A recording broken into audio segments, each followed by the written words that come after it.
রাজধানীর ঐতিহ্যবাহী গবাদি পশুর হাট গাবতলী ঈদুল আজহা উপলক্ষে পুরোদমে হাটের প্রস্তুতি শেষ করছেন আয়োজকরা।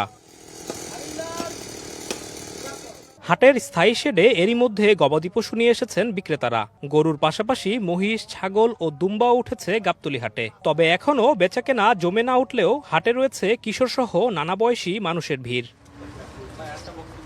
ছোট বড় মাঝারি সব ধরনের গরুর চাহিদার কথা জানান ক্রেতারা। বলেন এখন পর্যন্ত সাধ্যের মধ্যেই দাম রয়েছে গবাদি পশুর। দাম মোটামুটি কমই আছে, এখন মধ্যে গরু ওঠে নাই, গরু এখন তো আসে না, আসলে বাদ আরো কমবো দাম। অল্প অল্পই গরু এসেছে, আমরা দেখতে আসতেছি। বিক্রেতাদের দাবি হাটে ক্রেতারা এলেও তেমন বেচাকেনা শুরু হয়নি। শুক্রবার থেকে পুরোদমে হাট জমে ওঠার আশা করছেন তারা।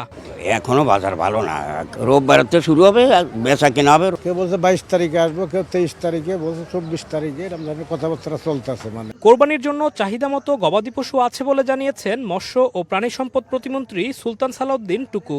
আমরা যারা ক্রেতা তাদেরও কিন্তু এই ব্যাপারে সচেতন থাকা উচিত। আমাদের পর্যাপ্ত আছে আল্লাহর রহমত।